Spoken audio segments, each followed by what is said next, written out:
그럼 얼마 받았어요? 그때 한 300 초반? 그냥 외벌이었거든요. 네네. 딱 그냥 입에 풀칠할 정도였죠. 그죠. 애가 둘이거든요, 제가. 300 초반이면 네. 네. 그쵸. 지금 건물이 총 몇 채 있으신 거예요? 지금 건물 짓고 있는 건 3개째 짓고 있고요. 자산으로 하면은 거기서 이제 보증금, 이제 대출 이런 거 빼면은 한 15에서 17억 정도.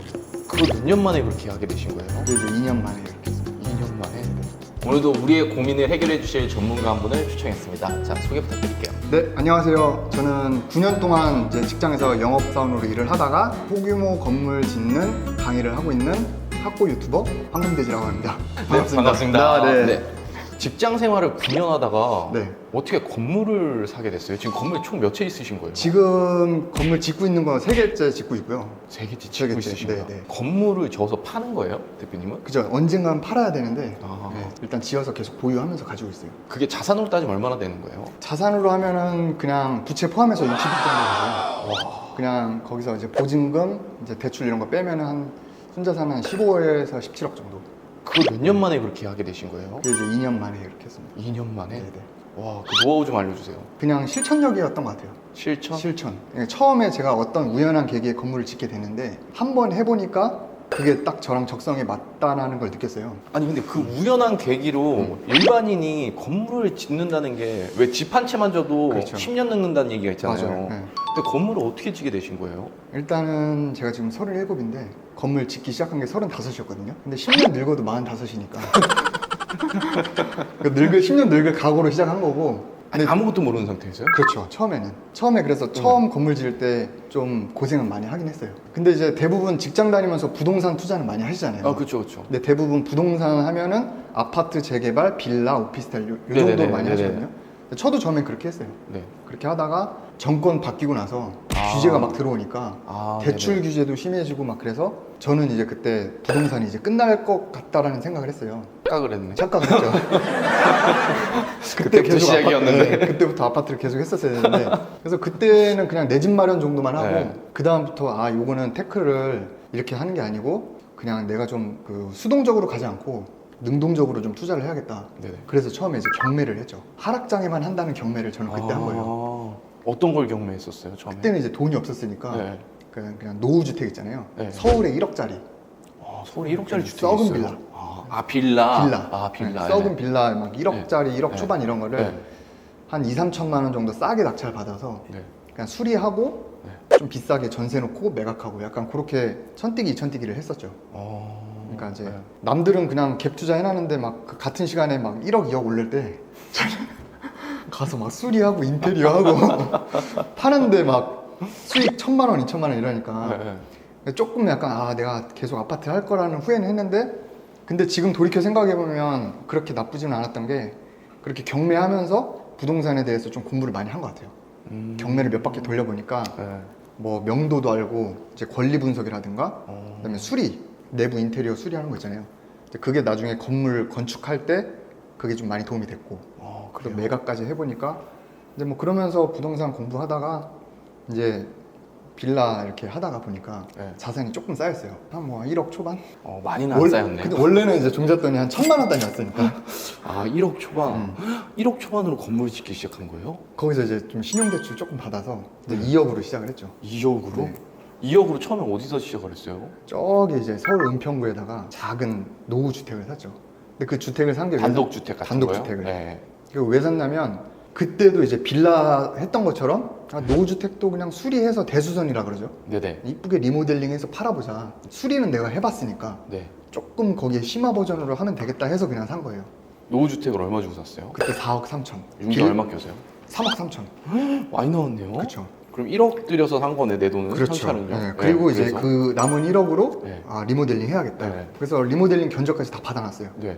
받아놓고 그렇게 세팅해서 매각을 하려고 그랬죠. 근데 빌라는 그게 이제 땅으로 치면은 지분을 갖고 있는 거잖아요. 그래서 빌라 같은 경우는 101호부터 402호까지 그거를 다 매입을 해야 내가 그거를 개발을 할 수 있는데 사실 단독주택 같은 경우는 땅을 다 갖고 있는 거기 때문에 그렇죠. 그런 메리트가 있어요. 땅값은 또 약간 아파트처럼 출렁거리는 게 좀 덜하고 꾸준히 올라가거든요. 그래서 저는 거기에 대한 메리트를 좀 살려야겠다 싶어서 아, 매각하지 않아야겠다. 팔기 싫다 한마디로. 네. 그래서 리모델링 해놓고 월세 받아야지라고 했는데 월세를 받으면 그 제가 투자했던 2억이 회수가 안 되잖아요. 월세는 받는데 또 계속 지속적인 투자가 안 되니까 네. 그래서 나는 지금 뭐 50대 후반이어서 월세가 필요한 게 아니고 계속 자산을 늘려야 되기 때문에 월급도 있었고 그때는 월급 얼마 받았어요?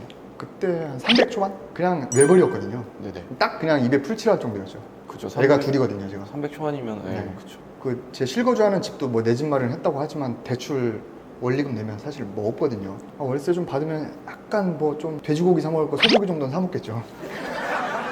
근데 뭐 소고기 먹는다고 인생 달라지는 거 아니잖아. 그렇죠. 네. 이거를 매각하지 않고 보유하면서도 내 자본금이 묶이지 않고 계속 자산을 불릴 수 있는 게 뭘까라고 고민하다가 그래서 이제 건물을 지어봐야겠다. 직장을 뭐 그런 데로 다녔어요? 건설회사 이런 거? 저 통신사 다녔어요.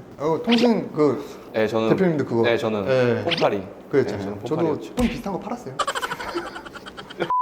레버리지를 크게 가져가고 대출을 더 땡기고 대신에 주택을 지어버리면은 우리나라에만 있는 주택 그 제도 중에 그런 게 있잖아요. 전세라는 게 있잖아요. 네, 그렇죠. 그 전세 레버리지를 이용해서 투자금을 회수해야겠다. 그러니까 크게 가서 크게 빼야겠다라는 생각을 한 거죠. 땅 살 때 1억 들었잖아요. 네. 그 다음에 이제 1억밖에 없잖아요. 네. 그러니까 이제 그걸로 리모델링 하면 끝나는데 대신 그냥 건축을 하면은 신축에 대한 대출도 나와요. 건설회사를 가서 견적을 받는 건가요? 그렇죠. 조그마한? 그래서 일단 아니면- 땅을 샀잖아요. 네. 이런 종이에다가 네.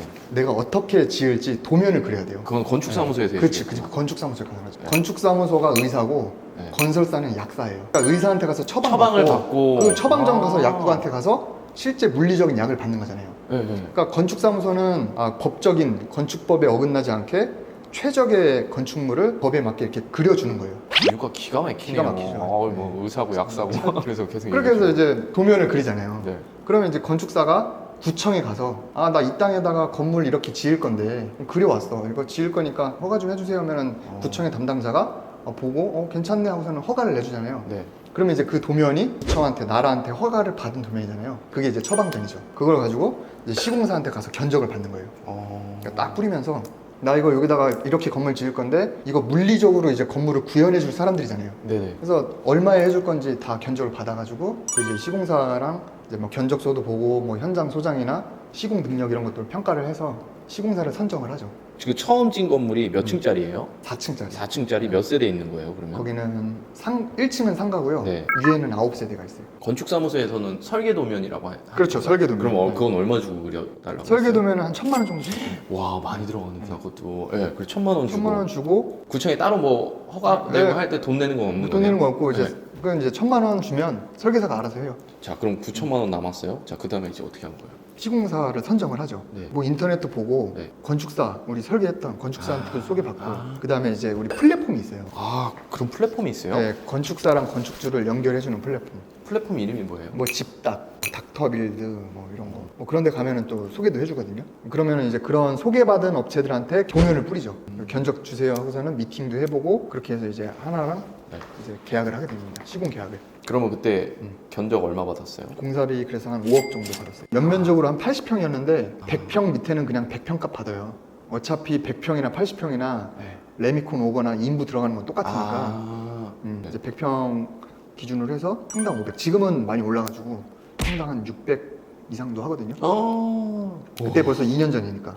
근데 그래서 이제 5억 받아가지고 시공사랑 계약을 하잖아요. 네. 그럼 그 계약서를 가지고 또 은행한테 가요. 땅을 산 은행으로 가야겠네요. 그렇죠. 땅에 이미 근저당이 있을 테니까. 토지담보대출이랑 건축자금대출이랑 같은 은행에서 해야 돼요. 네, 그렇죠. 그 두 개를 다 같이 취급하는 은행을 찾아간 거죠. 5억짜리 견적서 들고 가니까 대출 3억 해주더라고요. 3억. 3억이면 네. 9천만 원밖에 없잖아요. 네. 그러면 1억 천이 비잖아요. 1억 천이 비죠. 어쨌든 공사비만 보면 2억이 부족하잖아요. 그래서 그거는 시공사한테 외상으로 했어요. 외상. 아, 시공사에서 외상으로 해줘요, 네, 그런 거? 외상으로.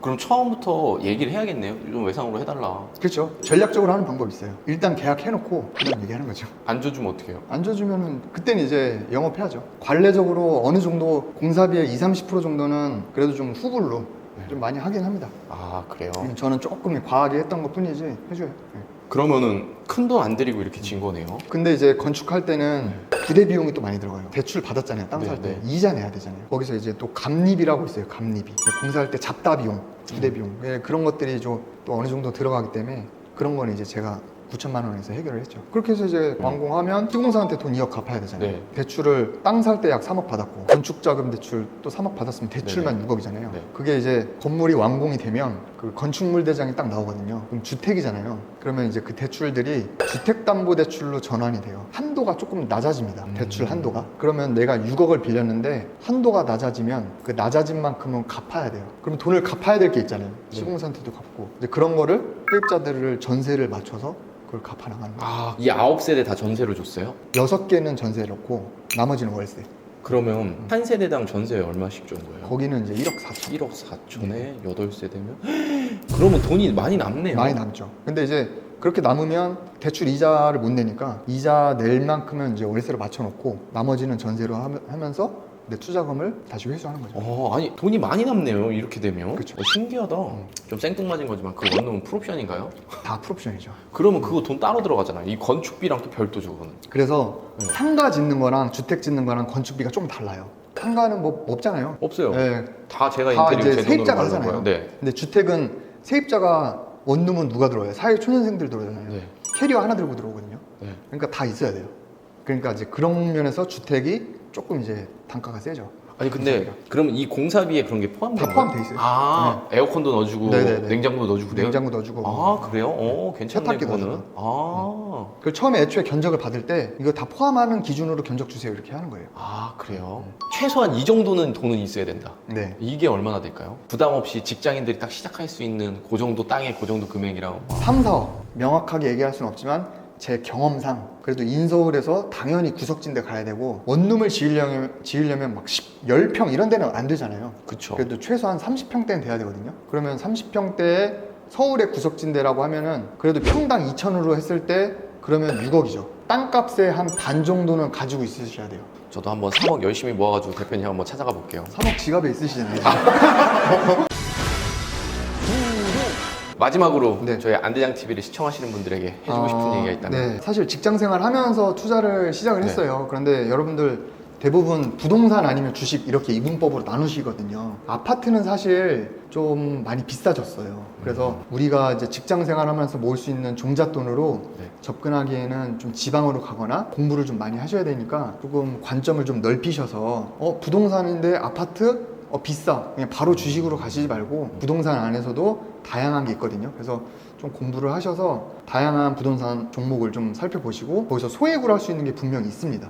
그래서 하나씩 실천을 해 보시다 보면 분명 자기한테 맞는 종목이 있거든요. 네네.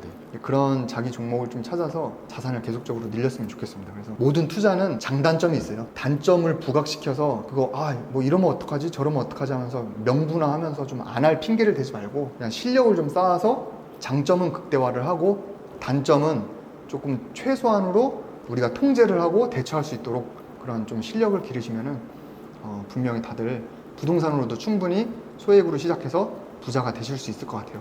다들 좀 투자에 좀 다양한 네. 관점으로 보셨으면 좋겠습니다. 네. 자, 그럼 우리 모두 건물주 되는 그날을 꿈꾸면서 오늘 영상 여기까지만 하고 마치도록 하겠습니다. 안대장 TV랑 황금돼지 TV 많이 사랑해주세요. 네, 안녕. 안녕.